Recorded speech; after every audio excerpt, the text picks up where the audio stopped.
Alhamdulillah pada kesempatan kali ini saya mendapatkan izin dari Habib Lutfi untuk menyampaikan beberapa pesan dari Maulana, dari Romo Kiai Maimun Zubair. Karena kebetulan satu hari sebelum beliau berangkat haji, kami dipanggil, entah ada apa, tiba-tiba Gus Kamil menelpon saya. Saya diminta untuk sholat di Hotel Grand Melia pukul 8 malam, tapi saya sampai Grand Melia ternyata beliau sudah jalan menuju Hotel Dharma Wangsa makan malam. Ternyata di sana beliau makan malam dan alhamdulillah tidak seperti biasanya. Beliau itu biasanya sisa makanan yang beliau dilarang untuk dimakan para santri-santrinya. Tapi pada malam itu saya minta khusus sisa makanannya saya minta diberikan sama beliau. Setelah itu selama 1,5 jam saya dipanggil, diminta menghadap lagi di Hotel Grand Melia dan memesankan 7 pesan. Tapi yang akan saya sampaikan pada malam hari ini hanya 2, karena yang 5 sifatnya masih, yang 2 sifatnya pribadi, yang 2 pesan kepada Pak Jokowi, dan yang 1 saya akan sampaikan nanti pada saat yang tepat. Pesan yang pertama beliau, sambil beliau juga saya melihat memegang tangan saya, dan beliau mengeluarkan air mata, saya tahu persis, waktu menyampaikan ini pesan khusus buat kita semua, aktivis Nahdlatul Ulama, aktivis NU di semua tingkatan, untuk tidak boleh dan tidak mau diadu domba dengan Ahlul Bait. Para aktivis Nahdlatul Ulama tidak boleh terpancing apapun dan bermusuhan dengan Ahlul Bait.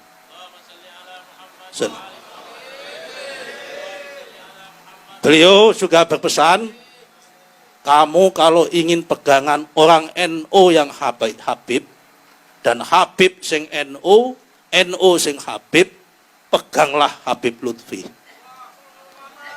Karena Habib Lutfi ini ulama Habib sing Jawa, tur wong Jawa sing paham Habib. Saya tidak tahu maknanya beliau, tetapi saya memaknai begitu beliau wafat, ini adalah tongkat estafeta bahwa imam kita kali ini, kalau ada pesan-pesan dari beliau, kita nanti larinya, kita tanya kepada Al-Mukarram Maulana Habib Lutfi. Jadi intinya yang pertama, kita tidak boleh diadu domba sama Habaib, sama NU. Ini persis, kalau saya flashback, mohon maaf, 1 minggu setelah saya terpilih menjadi ketua GP Ansor, mumpung masih ada beliau, nanti bisa diklarifikasi. Saya dipanggil sama guru kita semua, Maulana Al-Habib Muhammad Lutfi bin Yahya ke Pekalongan. Saya sowan tengah malam seperti biasanya, dan pesannya mirip sama dengan pesannya Romo Kiai Haji Maimun Zubair. Bahwa langkah pertama, orang Habaib nanti akan diadu domba antara Habaib yang Ahlu Sunnah wal Jamaah dan mohon maaf dengan Habaib yang selama ini dicap Syi'i atau Syiah. Seminggu kemudian setelah Habib Lutfi menyampaikan itu, meledaklah kasus Yapi di Pasuruan. Meledaklah kasus peringatan Haul Sayyidatina Fatimatu Zahra di Bondowoso yang ditandingi oleh NU cabang Bondowoso, membuat maulid Nabi di depannya. Yang itu waktu itu kami ketua Ansor bingung, diminta untuk menjaganya. Yang sini Habaib membuat haulnya Sayyidatina Fatimatu Zahra, yang sebelah sini membuat maulid Nabi yang dibuat oleh kiai-kiai NU, karena di sini diisukan Syiah. Kami semua ketakutan, banser-banser Bondowoso tidak berani bergerak. Kami diperintahkan Habib Lutfi, akhirnya saya mengerahkan banser dari Jember untuk supaya tidak terjadi benturan antara Habib-Habib yang dituduh Syiah yang sedang melakukan haul Sayyidatuna Fatimah Zahra dengan kiai-kiai NU yang mengadakan tandingan berupa Maulid Nabi. Ini jangan sampai terulang dan terjadi lagi. Pesan yang kedua adalah sambil bercerita tentang Mbah Wahab, karena ini tak buka rahasia, yang pertama kali membuat reinkarnasi lagu Yalal Waton adalah Mbah Maimun Zubair. Tanggal 11 Agustus tahun 2011, kami dari PPGP Ansor kebetulan melaksanakan dan melakukan halakoh ulama muda di Tambak Beras Jombang, dan Mbah Maimun menjadi pembicara.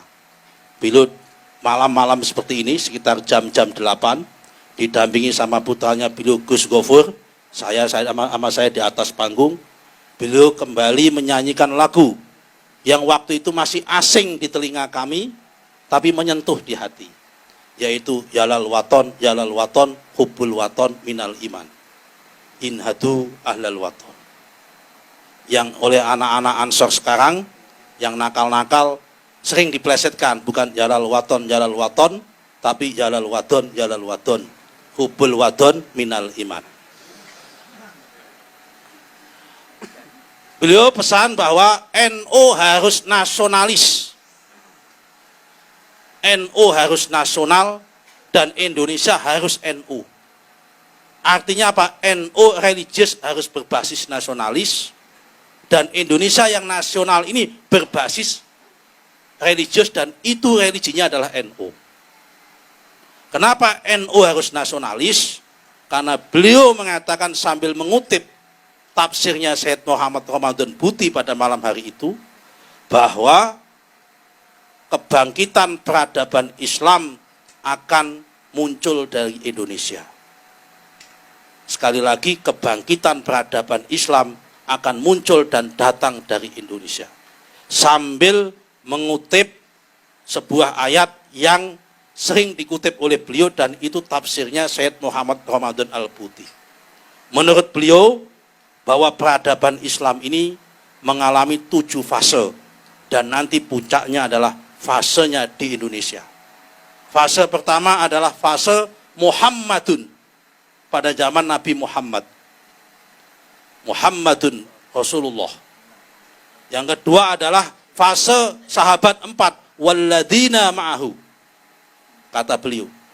Fase ketiga adalah asyidda'u 'alal kufar. Itu adalah Bani Umayyah.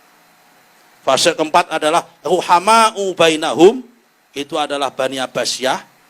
Fase kelima adalah fase kaum sufi sama kaum intelektual pada masa itu, Ibnu Rus, Ibnu Sina dan sebagainya. Tarakum ruk'an sujjatan yabtaguna fadlan minallahi wa ridwana, itu fase itu. Fase keenam adalah fase Turki Utsmani. Kenapa pakai Turki Utsmani? Lewat apa? Lewat simahum fi wujuhim min atharis sujud. Karena Turki Utsmani itu hobinya membangun masjid, itu adalah min asaris sujud. Yang ketujuh adalah fase Indonesia, yaitu adalah Kazar in akhroja. Dengan kalimat Kazar in akhroja, syat'ahu wastahla wastahlan, itu al-ayah itu yang mengatakan bahwa kebangkitan Islam di dunia akan datang yang ketujuh dari sebuah negara, di mana negara itu adalah penghasil biji-bijian.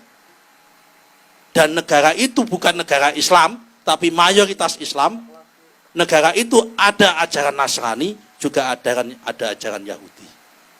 Itu dimaknai oleh Syed Ramadan Buti dan dikutip berkali-kali oleh Mbah Maimun adalah Indonesia. Karena itu NU harus menjadi kekuatan nasionalis di Indonesia.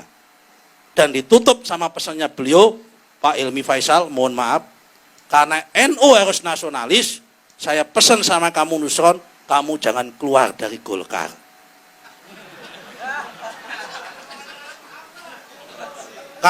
NU jangan semua di PKB.